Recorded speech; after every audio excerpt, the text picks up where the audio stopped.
স্বামী বয়স্ক হওয়ায় শাহানাজ তার শারীরিক চাহিদা পূরণের জন্য দুইজনের সাথে পরকীয়া। সেই পরকীয় প্রেমিক হত্যা করল আরেক পরকীয়া প্রেমিককে।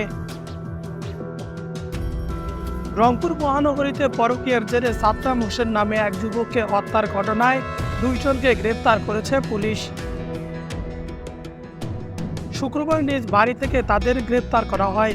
গ্রেপ্তারকৃতরা হলেন নগরীর হাজিরহাট রণচণ্ডী এলাকার তমিজ উদ্দিনের স্ত্রী শাহের বানু ওরফে শাহানাজ ও একই এলাকার নজরুল ইসলামের ছেলে মঞ্জুরুল ইসলাম। রংপুর মেট্রোপলিটন পুলিশের গোয়েন্দা শাখার কার্যালয়ে এক সংবাদ সম্মেলন করে এসব তথ্য নিশ্চিত করেছেন উপ পুলিশ কমিশনার মোহাম্মদ আবু মারুফ হোসেন। তিনি জানান, 2008 সালে শাহানাজের সঙ্গে তমিজ উদ্দিনের বিয়ে হয়। স্বামী বয়স্ক হওয়ায় শাহানাজ তার শারীরিক চাহিদা পূরণে 2010 সালে আসামি মঞ্জুরুলের সঙ্গে অনৈতিক সম্পর্কে জড়িয়ে পড়েন। তাদের পরকীয় সম্পর্ক চলমান থাকা অবস্থায় 1 বছর আগে আরেক প্রতিবেশী সাদ্দাম হোসেনের সঙ্গে একই সম্পর্কে জড়ান শাহনাজ।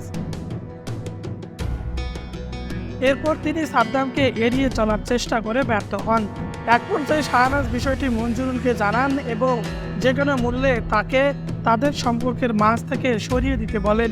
উপকমিশনার মোহাম্মদ আবু মারুফ হোসেন বলেন, গত 26 জুন রাত 2টার দিকে ঘর থেকে বেরিয়ে যাওয়ার সময় শাহনাজের বাড়ির উঠানে সাদ্দাম হোসেনকে দেখতে পান মঞ্জুরুল। বাড়ির লোকজনের কাছ থেকে ধরা পড়ার ভয়ে তারা সেখান থেকে সরিয়ে মাঠের দিকে যেতে থাকেন।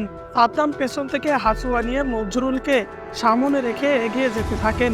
এক পর্যায়ে সাদ্দাম কাদায় পা পিছলে পড়ে যায়। সুযোগ বুঝে সঙ্গে থাকা পা দিয়ে সাদ্দামকে এলো পাতারি কুপিয়ে হত্যা করেন মঞ্জুরুল। এই ঘটনাটির পরে শাহনাজকে জানান মঞ্জুরুল।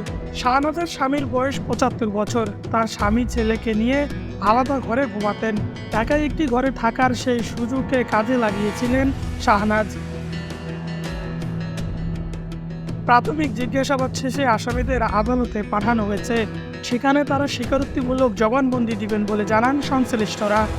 পরকীয়া প্রেমের জেরে খুন হওয়া সাদ্দাম হোসেনকে খুন হওয়ার যে ঘটনা, সাদ্দাম হোসেন নামে এক ব্যক্তি খুন হয় এবং তাকে এই খুনের ঘটনায় আমরা 24 ঘন্টার ভিতরে হাজিরহাট থানা এবং ডিবি পুলিশ খুনের ঘটনায় জড়িত মঞ্জুরুল এবং শাহনাজ বেগমকে গ্রেপ্তার করে এবং তাদের দেওয়া স্বীকারোক্তি মোতাবেক তাদের ওই খুনের কাজে ব্যবহৃত অস্ত্র সহ এবং তারা যে ধরনের জবানবন্দি সেটি আমরা বিজ্ঞ আদালতে রিপোর্ট করার জন্য তাদেরকে